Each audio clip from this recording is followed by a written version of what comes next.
So in part 1, we talked about the Shield, the Ouya, and the concepts of the Steam Box. Today we're here to talk about the upcoming generation of hardware. And we're doing so with Fullicide RT, a friend of mine named Reed. He didn't want to go by a specific gamer tag, so we gave him the honorary title of Fullicide RT. Now, I didn't feel like the first part was as exciting as it should be, so I really want to get to the core of what I wanted to talk about with this broadcast. And that's that, does it matter if one of the consoles were to back out, were to say, okay, this is the end for us, we're not proceeding. I know Sony has already announced that they want to move forward with more of a gaming store, much like Steam does. But let's say if Sony or Microsoft were to say, okay, we've hit a very large bump in our road, and console gaming, or just the gaming market at large, is sadly no longer for us. Does it matter? And that's what we're here to answer. So I'm going to go ahead and bring Reed back on, and I'm going to continue by saying that my answer is no. Initially, my answer was yes, because I believed that having more competitors within the market was good for the market. But now, I changed my mind, obviously. And it's because the gaming market as a whole is competitive, whether it's PC to console gaming or mobile to console gaming. There are actually several markets that are competing. Yeah. And I believe if Microsoft or Sony within consoles, or even, I want to say even Nintendo, but I feel like they're still needed because of their unique ideas, and they just want to approach things differently as a whole at this point, it seems like. But the Wii U, which I feel like is the next really part to pick up with, is not doing as well as people had hoped, or the Wii itself. Nintendo had hoped. Nintendo had hoped. Yeah. And to me, it's looking like another Gamecube.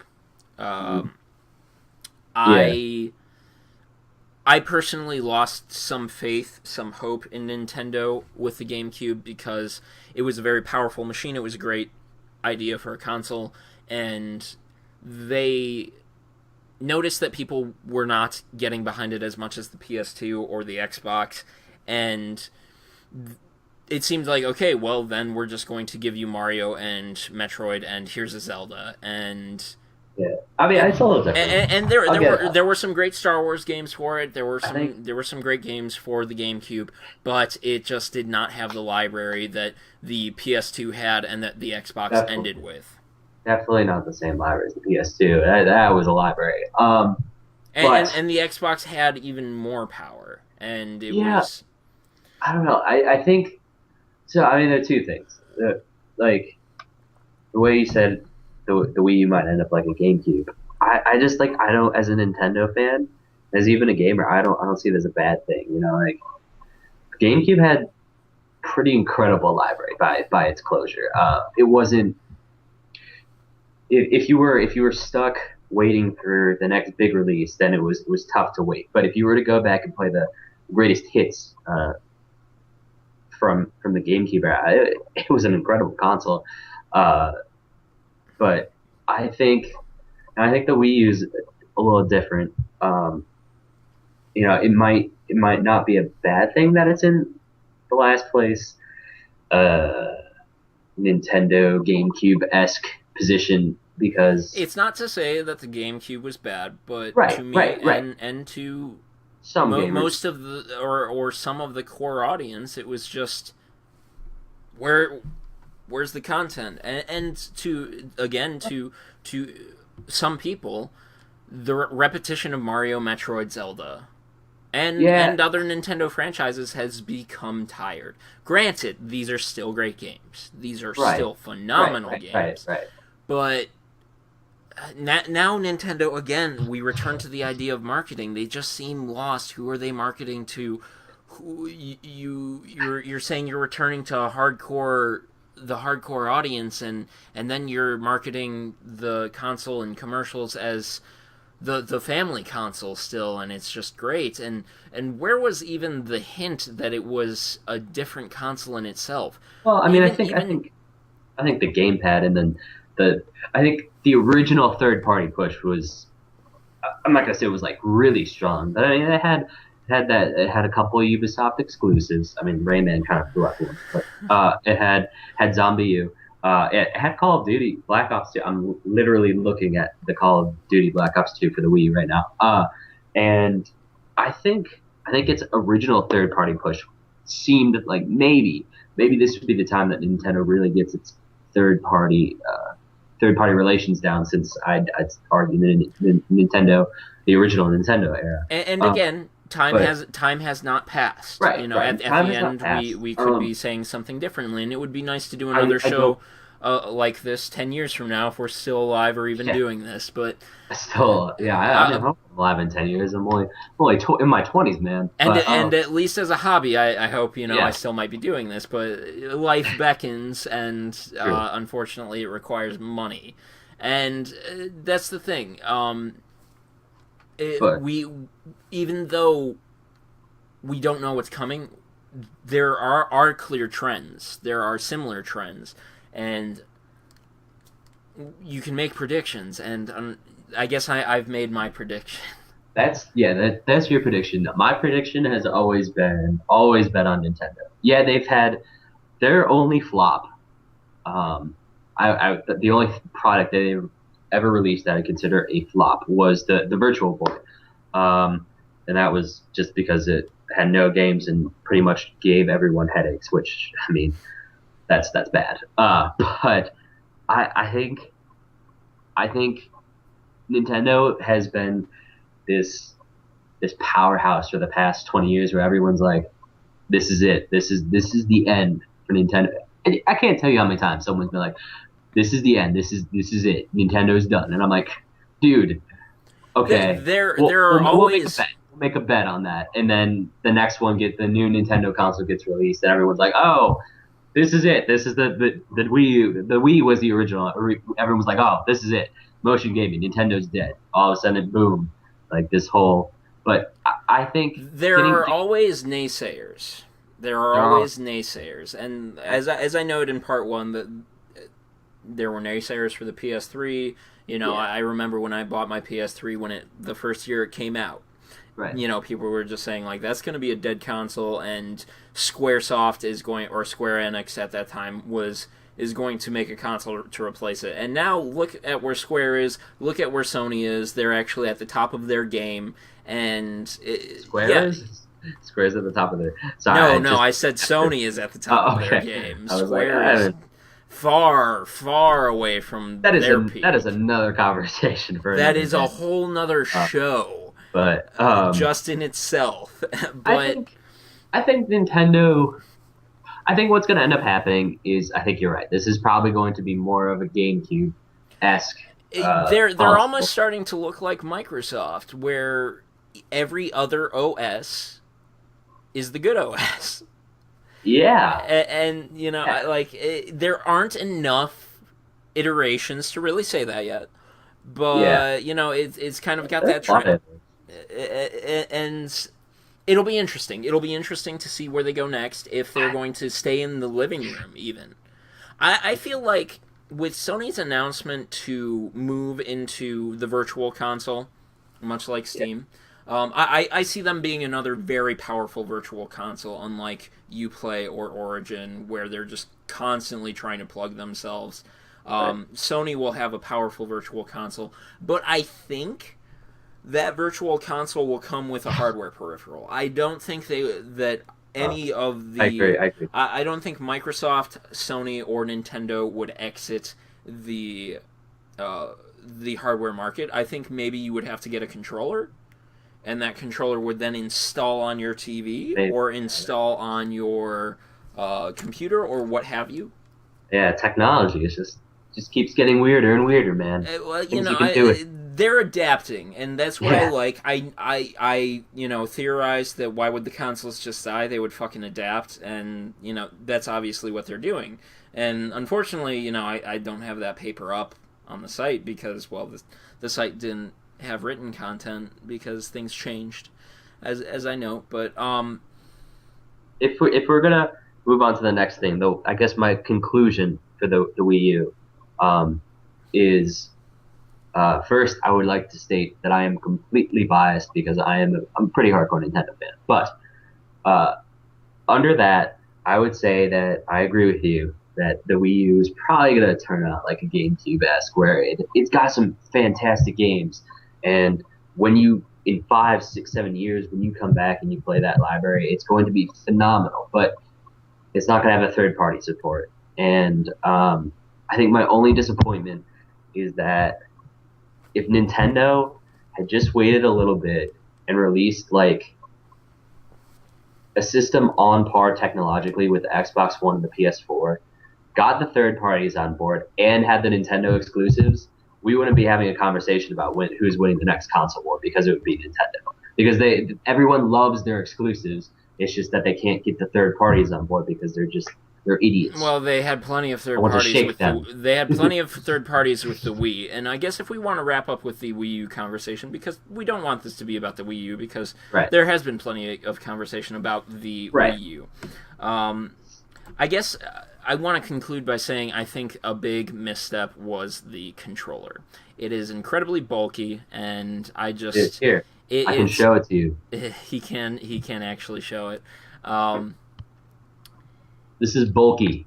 It's massive, and it is unnecessary. And I think look at this. I think the NVIDIA gaming pad, not just the Shield, but the gaming pad with the sticks on the side, would have actually been a closer or better route to stick with.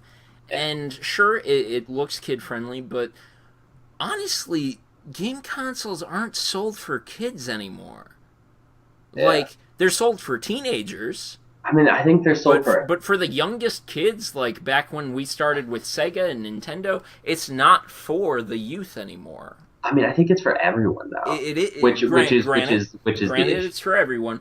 But the core audience, but not solely. Yes, okay, not solely. The core audience that sticks with the gaming, yeah, I got you. has definitely gotten older, and is staying older, and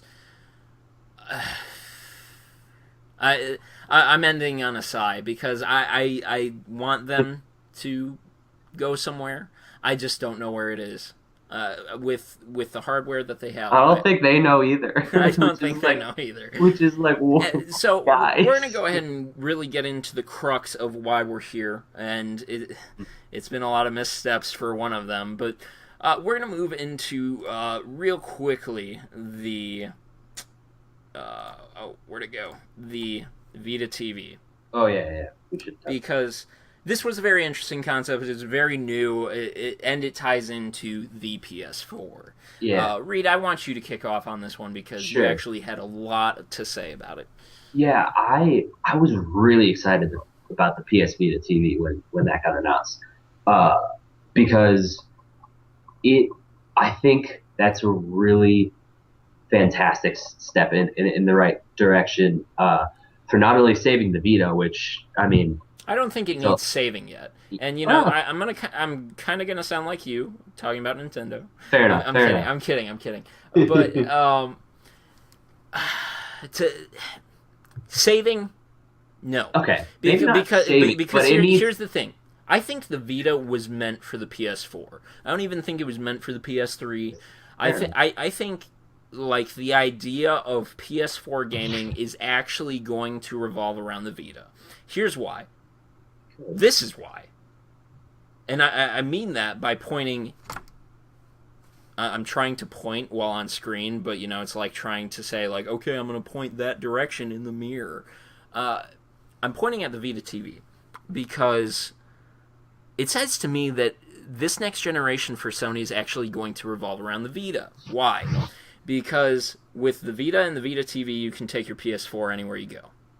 Anywhere. Like... They don't need a cable to connect to your friend's TV to play your PS4. Right. You can just do it now. Stream it, yeah. Because, again, portability. Look at how small the Vita TV is. That fits in your other back pocket. Don't sit on it. Don't sit on it. But that fits in your other back pocket. And it's so tiny. At this point, you don't need to really have that many games on the Vita, because they're developing all the games they want all of the games developed for the PS4 to be compatible onto the Vita. I mean, I think you still definitely need some. You do need some cool exclusives, but here's the thing: that is they're making the Vita a luxury that people will want. I can argue it could be. See, and this is where I wanted to get with the Vita TV, is that like the Vita TV could push the Vita into something that is beyond the PS4. I personally, I think so. Well, I'm not disagreeing.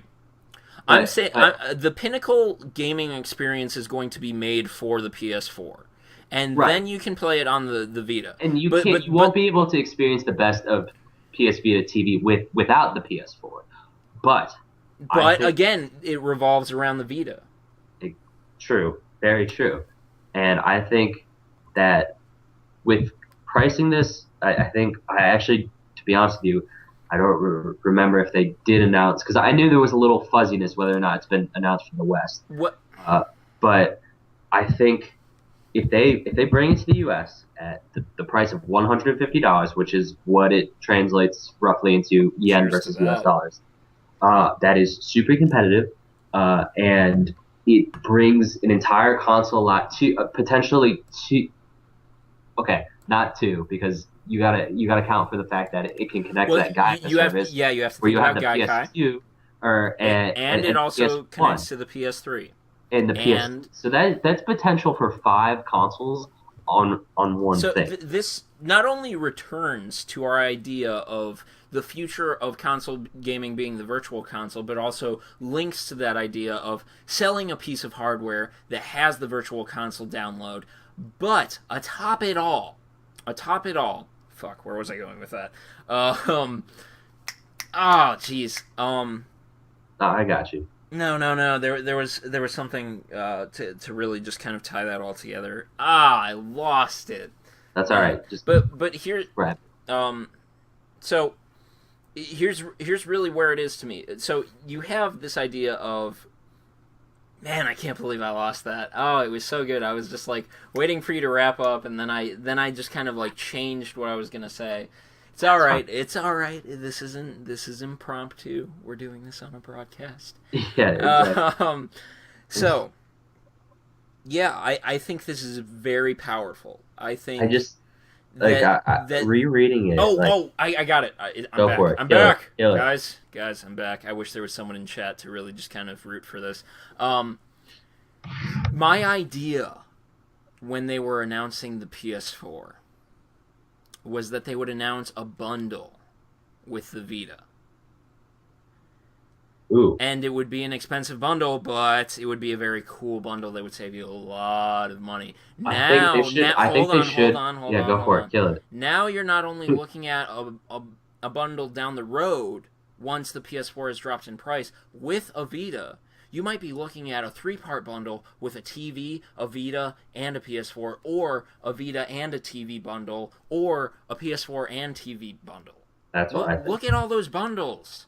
Like, yeah. They are literally Vita, midway to even quarter of the way through the PS4's life. They are saying buy a Vita. Yeah. And so we have not even scratched the surface on the Vita's lifespan yet, and that's why.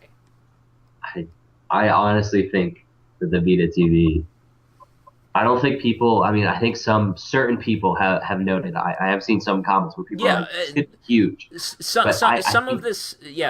lot of what we're saying isn't actually new. You know, there are people who are out there saying this, but hey, we're here.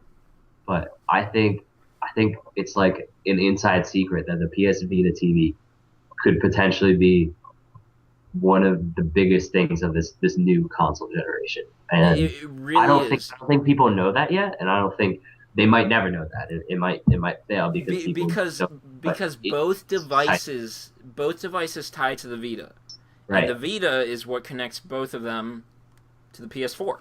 So exactly. if you're a pilot, I was just playing StarCraft 2 with Pilot last night, and it's just kind of like, well, what if he had a PS4 at home?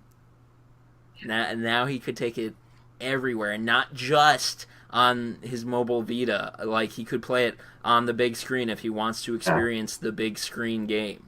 Oh, it's awesome. I'm excited for that. I'm really. It is momentous. It really is, and that is really the direction I wanted to see consoles go with mobile gaming, because I knew phones and tablets and peripherals would tie in, and it might not circle back to the Vita or the DS or whatever the hell Microsoft is going to do, but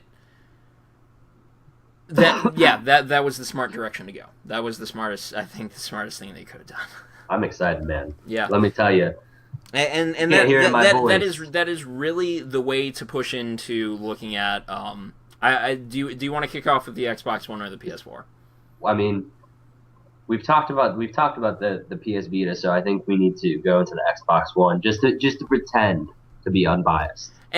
Honestly, the way I want to do it is I want to bring up the actual announcement video for the Xbox One, just because I really want to emphasize, and I hate to keep saying it, the marketing differences between the Xbox One and PS4. But it was literally in the way that they revealed both of these that just makes the difference. So right now, Reed's not actually watching the show, and I'm actually getting a message on Skype from a friend. I should go to Do Not Disturb. I just hear you laughing, so I assume. Basically, I just revealed some contacts on my Skype list, and if somehow this little hobby turns into a show and people go back deep into the archives and watch this, they're going to see my contacts from two different people. So I'm going to cut that. We're going to go back, and we're just going to restart. So, in that last part of the video, what happened was I actually accidentally revealed a couple Skype contacts, and just in case, for some stupid reason, if this actually became successful and people actually liked what I was doing, they would have seen some Skype contacts and probably would have bugged the shit out of them. So I would have. So yeah, right. So Reed is still here, and what we're going to be showing is the Xbox One reveal video. So here we go. So here's the thing. I'm going to show both reveals, and this comes down to not only Microsoft's marketing of Xbox One, but their marketing in general. It's gaudy. It's got flashing lights. It's got needless music. I know the music isn't playing. I'm sorry. But it's over the top. It's not humble in a situation where Microsoft needed to be humble. Why did they need to be humble? Because they had a lot of bad press. And Sony picked up on that completely. And after the next minute of the video passes, that's what we're going to see. We're going to see how Sony just humbly just carried the console out onto stage and was just like, this is the PS4. We really hope you liked it. And instead they weren't like, epic music, here's some game stuff, but here's the man, I can't think of it. Why can't I think of it? Reed, you're still actually on video. All right, that's great. Hey guys, I was just lying down because I was sitting down. Awkward. Anyway, keep going. Reed is actually sitting on a floor right now because we were having. Because I'm a poor college student. He is a poor college medical student. Worse yet, so he's really screwed. Exactly. So. And so, basically, he's getting some stretching in, and My bad, dude. No, it's all right. Tier 1 menaces. I could have totally just done full screen on that. But what's playing now is obviously the PS4 video, and as I said, they were incredibly humble. I'm sure Reed can attest to this. They saw what Microsoft was doing. They saw that they had made all these missteps and then made one further in the way in which they presented the console. They said, "This is the console. It's epic. Like it." And Sony was like, "Hey, we just came up with this. We thought really hard about it. Here it is. Very humble. It's sleek, it's italics, whereas the Xbox One is bold. Things like that." And that's really about all we need to see. So, moving into the Xbox One, I know I've been talking a lot, analyzing these videos, and there will be much more to say, but let's go ahead and let Reed kick it off. For the Xbox One? Yes. Awesome. So, my opinion... my humble opinion. Humble opinion. Hey, Menace, what's going on? It's all right. I accidentally Menace is actually in the chat right now. I accidentally revealed your Skype info on the stream, so I'll have to cut that part out for the. Mine? No, not yours. Menace's. I was gonna say. Yeah. Oh, his. Yeah, my bad, dude. So, hey, I mean, all the ladies that are watching this would just absolutely love. Yes, because this show millions so many ladies. Anyways, thanks for being here, Menace. Feel free to give any shout-outs about questions about the upcoming consoles if you have any. Reed, go ahead. Sorry to keep breaking your gate. Okay. I think that the Xbox One is it's a really interesting piece of hardware, but I'm not sold on it. Even though I do believe that it has better exclusives. I see you mentioned Kingdom Hearts 1, Menace Dude. They actually said they were going to bring... Yeah, it's going to Xbox One as well. They're going to bring it to Xbox One. So, I think for the actual console launch, Xbox One's going to have better exclusives. But I disagree there. I think... But to each their own. But I think that the overall message that Microsoft had originally, where they were just like, "Yo, guys, we're just gonna be spying on you and stuff." I don't think it literally was that.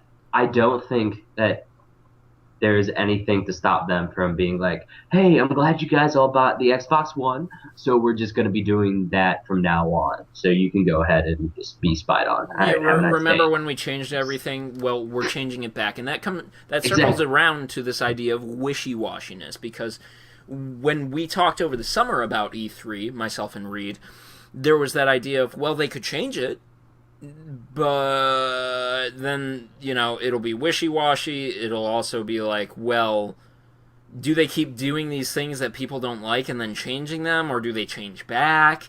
And it's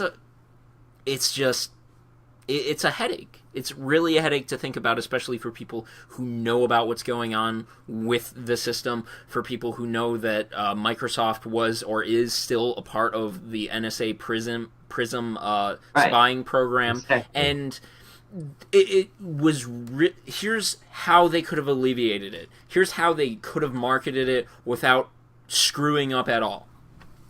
Here is Steam. Steam is this cool program that many people who play games on computer know about, and they have these awesome sales. Remember that one game that came out for $60 less than a year ago? Well, they can sell it for 75% off during the summer. We want to do that too. We're Microsoft. Here's our console. And that's it. And that's it. Like, seriously? Instead, they're like, "Hey, deal with it. Kinect mandatory. Xbox 360 online is the only one that won't be online. Deal with it." And I'm just deal like, with it. Yeah, like, chill. Like, shut up.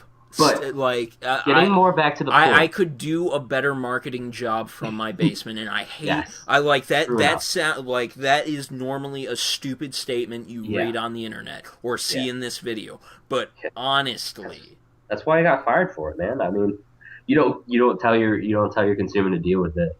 You don't see McDonald's being like, well, we only got a extra large. We're not doing the extra we large were to deal out with it. of meat, Yeah, so we deal with replaced it. your meat with ketchup, and we still took your money. Exactly. So And look, it's literally you are the idea of the customer is always right is no longer true. Believe it right. or not. Okay. Sorry for those of you who still believe in it and will rage quit, and I don't know. I don't have that many viewers as of the moment, and I hope more of you who are watching in the archives. I hope I didn't lose some of you, but it's not a true statement anymore. It really isn't. But to assault your customers in the way that Microsoft did, it could be classified as an assault, where you were doing something wrong, your customers voiced their opinions, and it was a majority that voiced their opinions, and you said deal with it. You were literally forcing, I mean, no one's forcing anyone to buy the Xbox One product, but you're saying this is what you're going to get, and if you don't buy it, too bad. Yeah.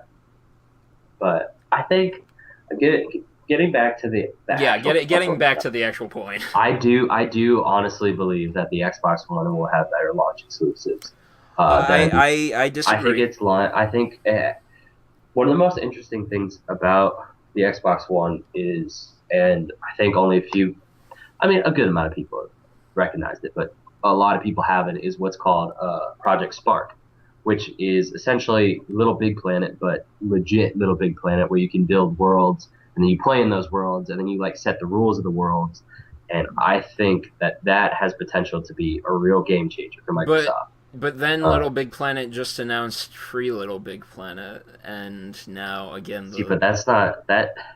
Little Big Planet's awesome. I played it a few times, so I mean, if you're a Little Big Planet fan, you just rock on. But take a look. Do me a favor. I know exactly what you're talking about, and it utilizes the Kinect, and it's very, very cool. But again, it also uses. Well, I don't think it's. I think it does utilize the Kinect, but I think it does utilize the Kinect, and shoulder. It probably utilizes both, but Right. but I still don't want to connect, and most people don't. And that's not the point. That's not the point. But personally, for me, Sony has. God, I hate to use that stereotypical term, but they have less duder games. Like, dude, bro, like Call of Duty, like Ghost, bro, like the dog, bro, and you know, Sorry, I have friends who are like that, and you know, they're cool as hell, but for the core, you're welcome, but for the core of gamers, the reason they're looking to Sony is because not only are they coming out with more indie games, not only are actually they have a crap ton of indie games. They were just like, here are all of our indie games, and everyone in response on the internet was just like, well, here's all my money, but the point is that they just have a diverse slew of games lined up. They might not be launch, but honestly, do the launch titles matter anymore? Yeah, I think they do. I think launch titles are. I think they matter. The reason for the overall image of the console. So, for example, obviously, for example, say we get to November, it's Black Friday. Everyone's like, guys, we got to go out, buy Little Timmy. First of all, Little Timmy is really. I can't even comprehend Little Timmy because he's always running around. I don't know where I'm going with this. Anyway, it's all right. We're both on kind of tangents in this part of the show. Exactly. So. I was gonna say that parents are going to be looking to buy Little Timmy, either the Xbox One or the PS4, and if you've heard that Little Timmy wants. And Little Timmy's friends bought all the games for the Xbox One because the Xbox One games, at least the AAA titles, look more appealing for a multiplayer average install base. I think people are going to buy the Xbox One at Christmas time, which is going to sort of propagate and fuel the Xbox One into selling well for the next few months. Do I think it's going to matter, like really, really matter in the long run? Probably not. But either way, for right now, I think Reed. I think launch times matter. Yeah, I'm here. Yeah, you're. Either way, they do have a casual market that is pretty core to them, and that's you can't neglect that. They are the ones who truly made the Cadillac of controllers at this point. There isn't anyone who really doubts that, who really sticks to their guns and says the PS3 controller is where it's at. Most people do agree that the 360 controller was the best controller, and there's little doubt that they've made improvements upon that with the Xbox One controller. I know they put rumble within the triggers. Still, I feel personally that if we're going to talk about the casual market or little Timmy, that parents, casuals in general, are kind of sick of shooters as well, except for the people who just generally like shooters and football. I disagree. And do it. I think they are. I think when you want a game, you want something that's a little more like your phone at this point.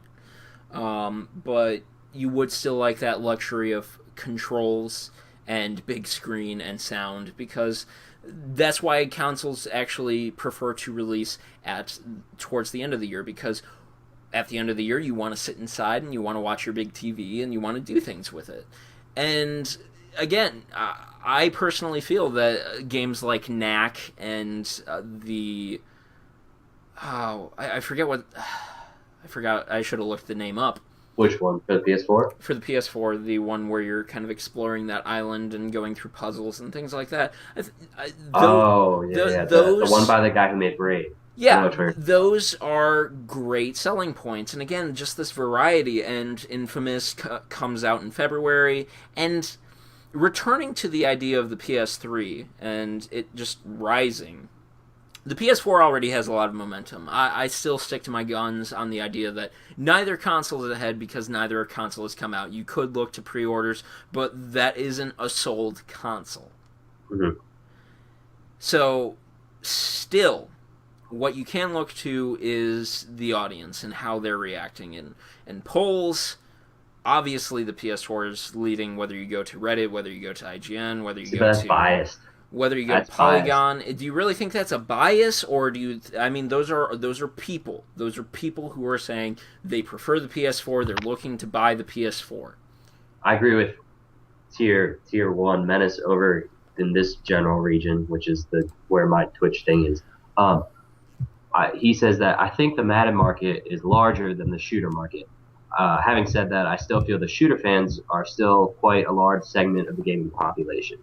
And I agree with that. But I don't think that makes a bias. Both of those, the shooter market and the Madden market, they're going to be going to the Xbox One.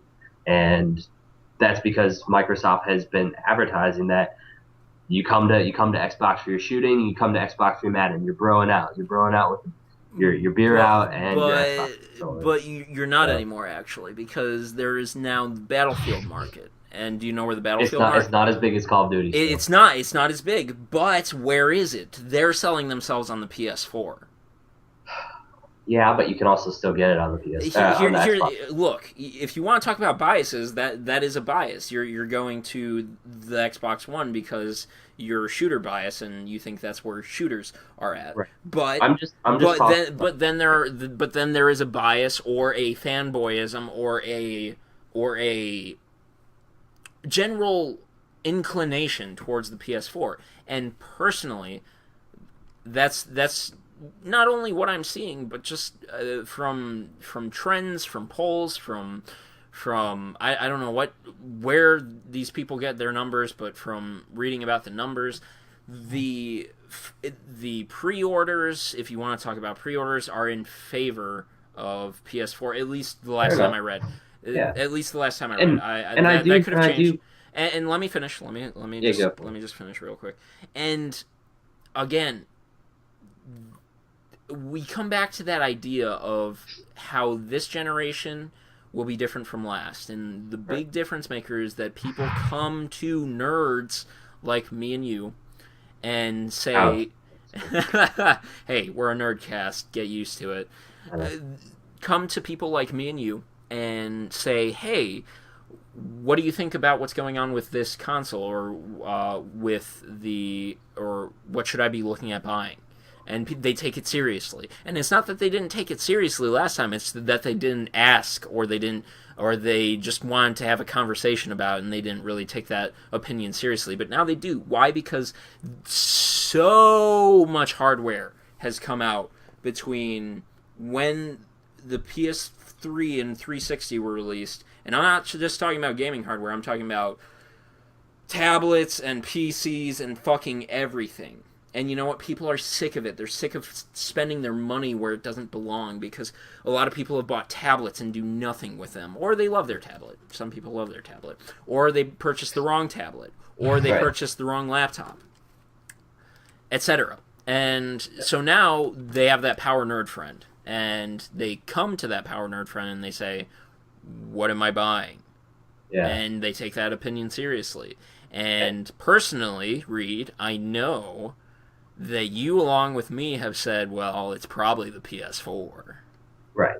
Which is actually what I was getting to, which I think, jumping off of what you said, I think originally because there was such this harsh backlash. Menace is writing a paragraph. I'm going to read it while you're talking. Okay.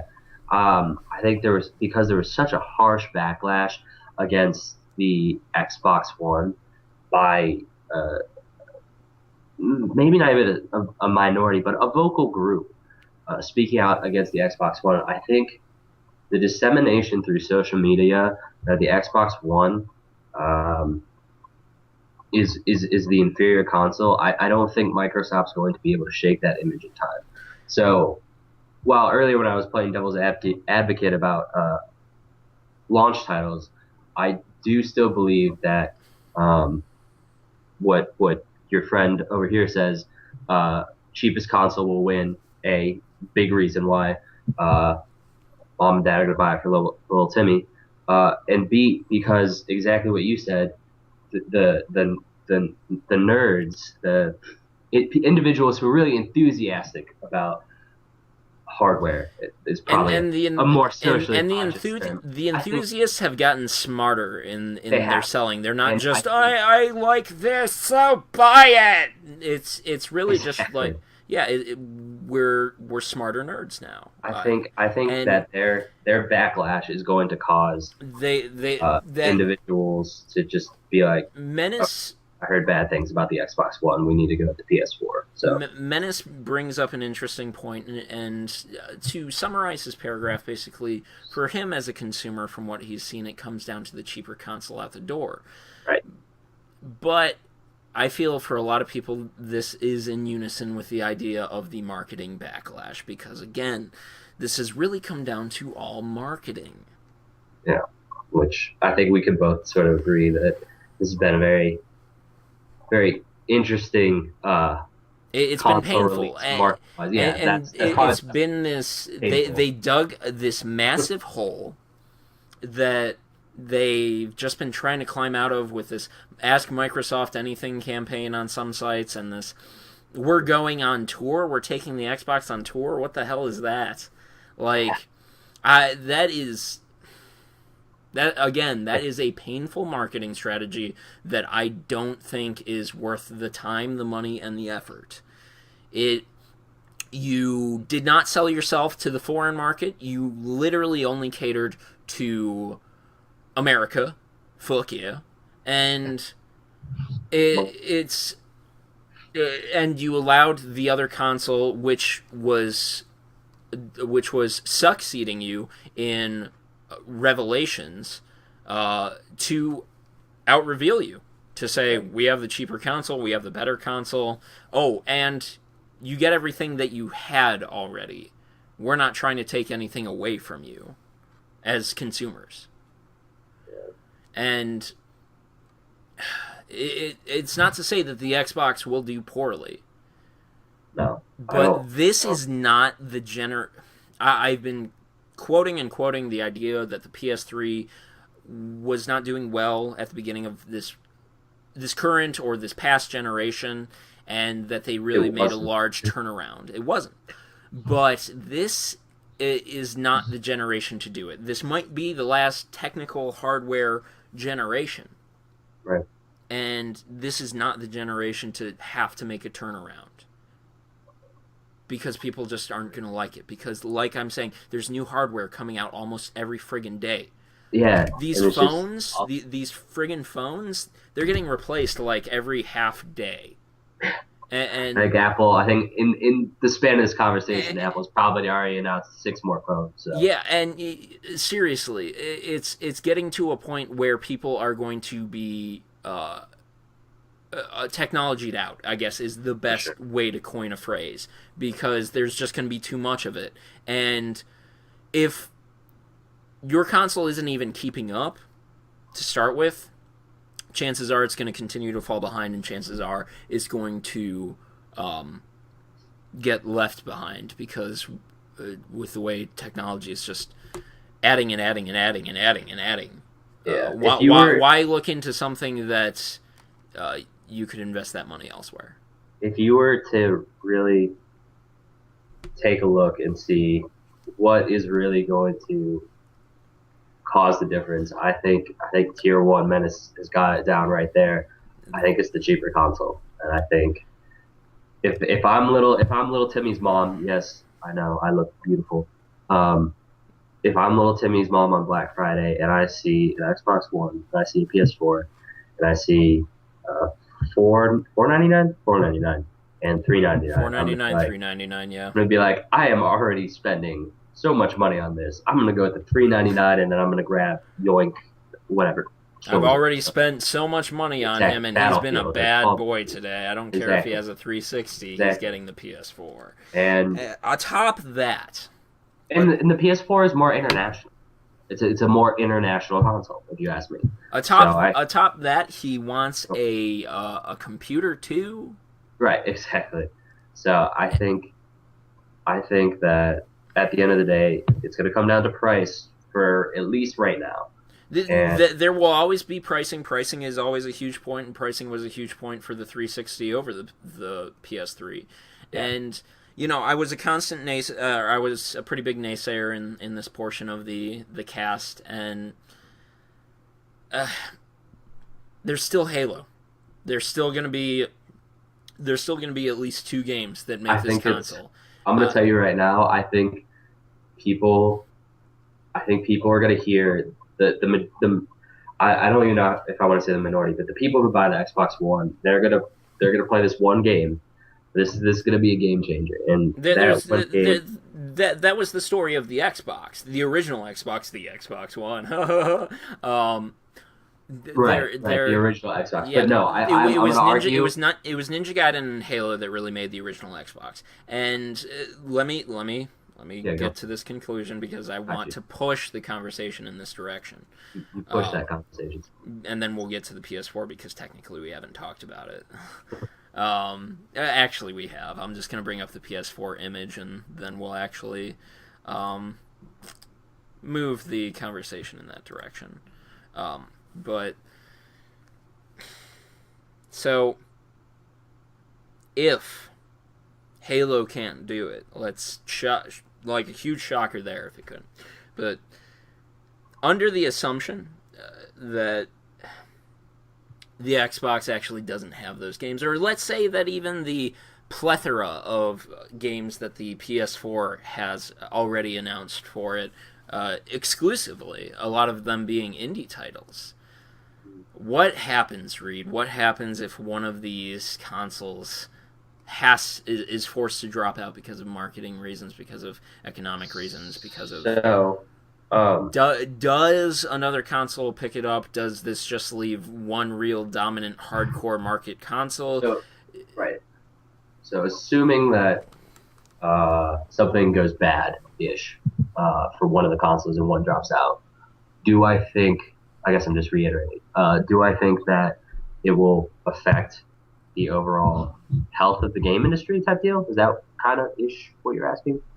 Well, all right. So I'm Cool. gonna get to this. Menace is returning to the idea of the shooter market, just because, like you said, the PS4 seems more of a global console. Granted, the Xbox may sell more here in the States, etc., etc., etc. Basically, the idea being shooters. Are they still pioneering the console generation? No. If you actually look at the shooters that have come out recently, they're waning rather largely. I don't consider GTA 5 to be a shooter. That's more of an open world experience. Yeah. Uh, With shooting, obviously. But guns are basically a part of gaming now, so you can't call everything a shooter. So it's important to make that distinction, because just because your game has guns doesn't make it a shooter. Good games have guns. yeah. But I think this one game, and I wanted to get to it earlier, and we'll get to the PS4 after this. I swear. yeah. Well, no. This is why we're here, because we want to engage our audience. And Yeah. Menace, thanks for being a part of this single man audience. I think you're right.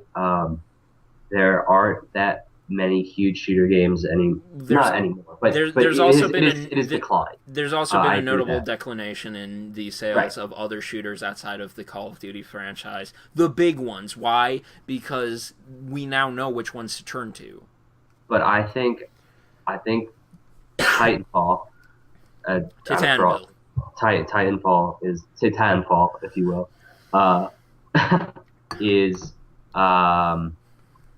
it's going to be, just based on the glowing praise it has gotten. See, I haven't seen that as much as you have.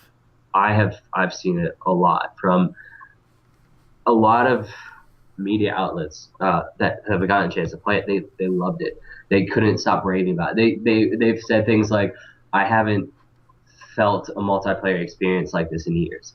I'm not obviously 100% sure, because it's pure speculation. But if I had to say that there was one major powerhouse that the Xbox One has, it's that game. And when people in the United States, especially because the United States is a really large consumer base that would love something like a multiplayer intensive shooter, I think that when that game comes out and people start really hearing about it, it's going to be tough to make the decision. Because I think a lot of gamers aren't going to be making a day one purchase. I just don't think it's going to happen. I don't think day one purchases are as important as they used to be. It really comes down to sales at the end of the generation or at the end of each year. So, but personally, I think that game's I don't doubt that the game's going to be great, but I think it's gonna be Halo. Not Halo-esque in the sense that it's going to be like Halo, but Halo-esque in the sense of the following that it gets. Here's the thing. I will be impressed if they make the sales of Battlefield 4. I expect them to make the sales of Battlefield 3. Why? Because they're not going to be making COD sales. They're not going to be making any of the big name sales, because they aren't known as the prior Infinity Ward. Most people don't know that Respawn is the original Infinity Ward, and until Microsoft tells them. They're not.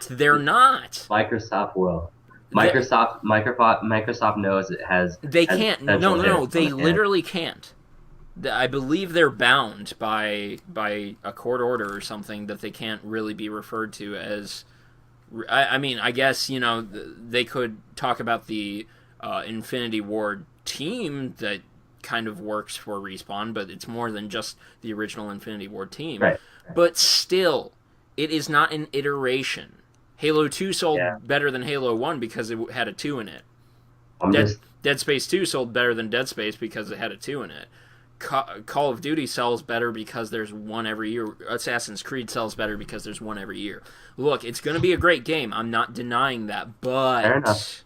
That's my prediction. That's my prediction for the Xbox. To me, the big question is how fast they come out with the sequel. I don't know if that maybe potentially. And it will likely push consoles. I'm not doubting will be a game that pushes consoles. But there are also a lot of people who aren't into giant robots. I mean, just look at Pacific Rim.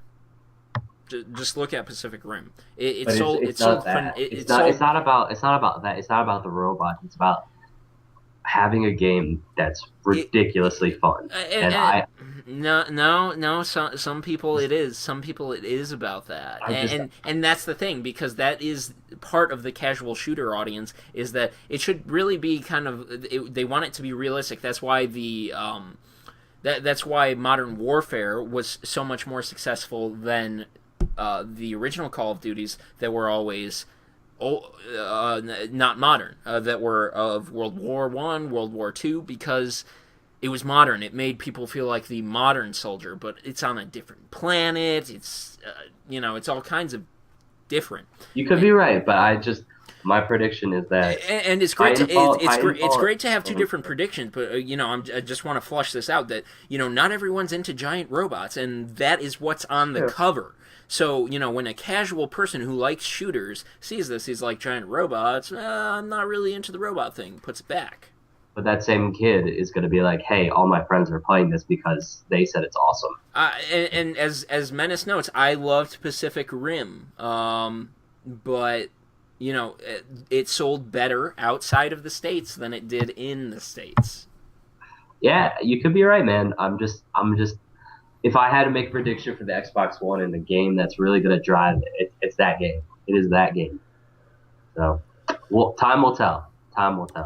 Time will. Yeah, time is our. I don't want to call it slippery, because that just kind of seems weird to then say the word mistress, but. Time is our. Time is not our ally. I was going to say time is the judgment. The judgment for this one. And yeah, it'll really be fun to look at how things trend. For sure. Because, I'm not against the Xbox One. I do think it won't matter if either of the consoles were to sadly fall by the wayside within this generation. But I would like to have both here. Not to say that, obviously, there aren't other consoles, because we talked about 5. But still, centrally, I'm personally steering away from shooters myself, and I used to be a huge advocate of shooters. Man, gotta shoot shit. But I don't know, man. I that game's got promise. And I'm not saying it doesn't. But I won't be playing it personally, because I'll be on my PS4. Titanfall 2. That game. Titanfall 2 might be the one that makes the maybe the console. But also, am I not wrong in the fact that the single player is also part of the multiplayer? So it's not... you're 100% on, dead on. Oh, okay, because that's what I heard, and I actually don't like that idea anymore ever. I actually think that's what's interesting about it, because we've never really tried that before. It's never really. I mean, we have. I guess. Did you play Brink? Because Brink was that, and. But Brink was different. Brink was. Look, if you want a super successful competitive game, you have to keep your multiplayer separate from your campaign. If you're playing the campaign as part of the multiplayer experience, then they just don't blend well enough, or at least not at this point. Look, I'm not saying there aren't talented developers out there who can't do that, but it doesn't make for that super competitive atmosphere that has made Call of Duty so successful. I think, yeah, you're right. As of now, we have not really seen it successful. I guess the only thing you could argue. Guild Wars 2 is successful, Menace, but is it Call of Duty successful? Nowhere close. Nowhere close. But I just.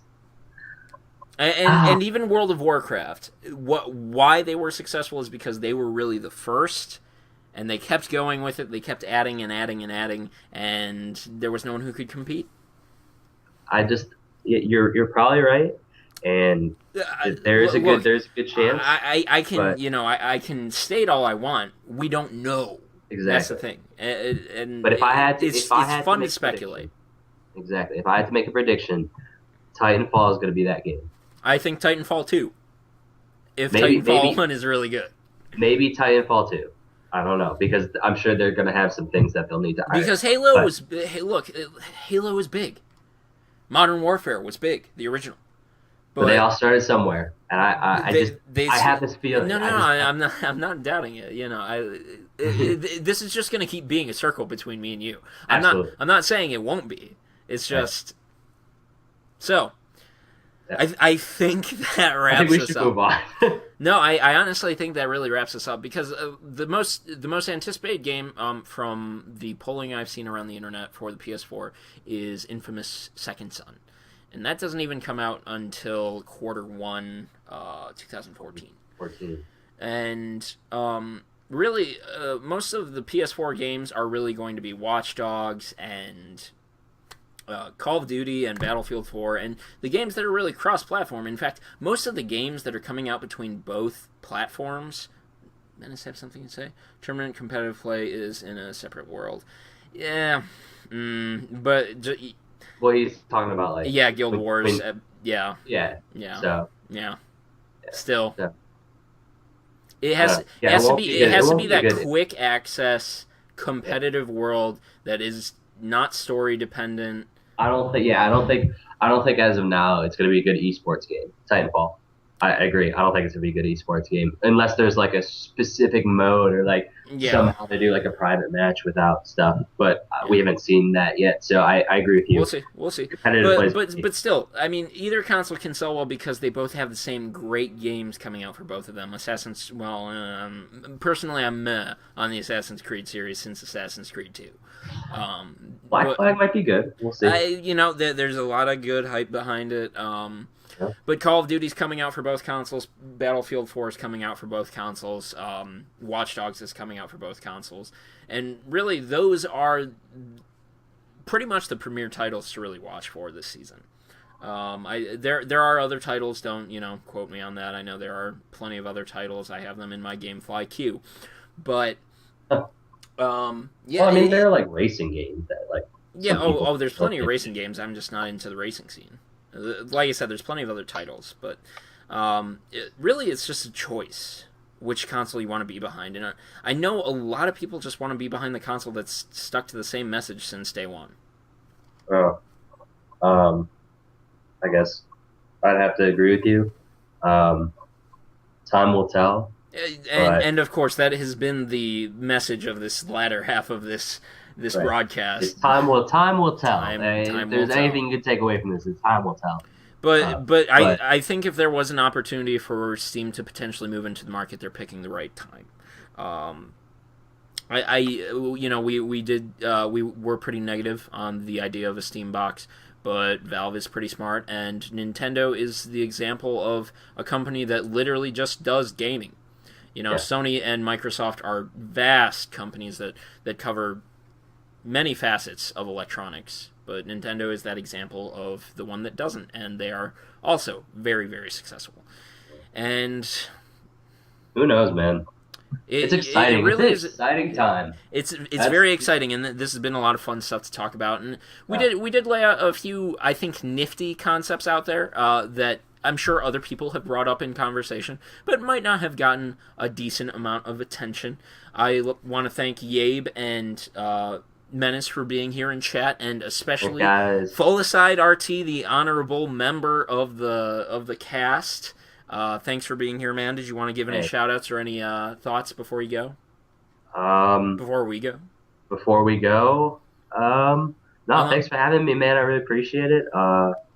I'm still a Nintendo fan, which probably is going to make the two guys in your chat like vomit all over the keyboard. I'm still a gaming fan. That's what it comes down to at the end of the day. I'm a gaming fan too. Yeah. I'm a gaming fan, but if you want, you can look at this ridiculous pile of Nintendo Wii, and this is all my Wii, and like not all, but some my Wii U games. So this is where my allegiance lies. Hopefully my view wasn't completely biased to make you guys throw up. Nah, so. You weren't biased at all, man. I think that's definitely why I wanted to have you here. I try to be as least biased as possible. I know bias is an interpretation, really, according to any viewer or reader or what have you. But I think we did just fine.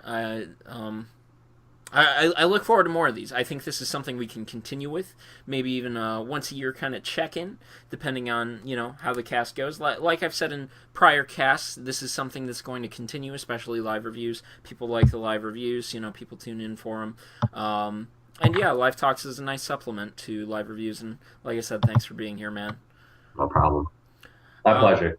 So, I'm just going to keep Reed on for a couple minutes, but I'm going to make some personal announcements just to close out the cast. We're back. I was on a week of hiatus. Had a big needle drilled into the joint between my hip and my leg. They're still figuring out what's wrong with my health. I have a new chair. It's a more comfortable chair than my old desk chair. That does not mean I'm returning to game days. I wasn't sure about doing game day broadcasts to begin with. I don't think they really worked. And it's coming to a point where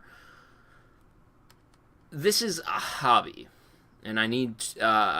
I realize that myself. This isn't a job, not yet. I don't know if it will be. This is definitely a hobby that I'm enjoying. But it's not making me any money. And sadly, the sad thing about life is it runs on money. How twisted is that?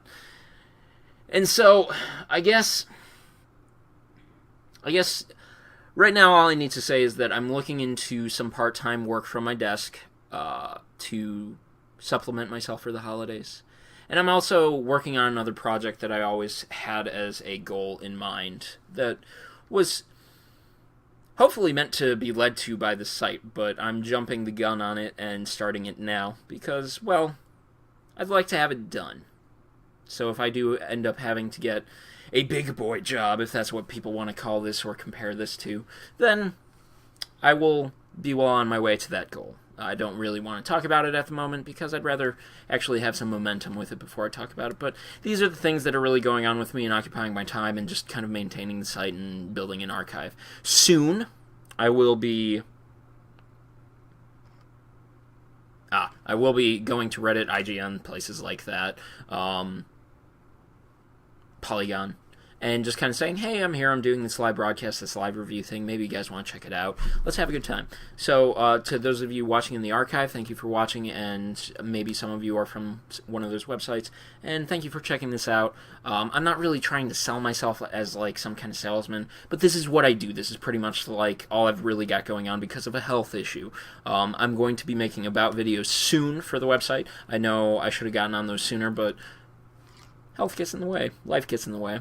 And I just want to move forward with mine, kind of get back to the way things used to be. But again, I appreciate all of you who are here and really make this thing. And I also, like I said, this is a cool hobby, if nothing else. So, thanks. This has been Fullicide episode 11. That was Fullicide RT. Reed, thanks for being here. Have a good night, everyone. No music tonight, just going to end the cast and talk to Reed for a little bit.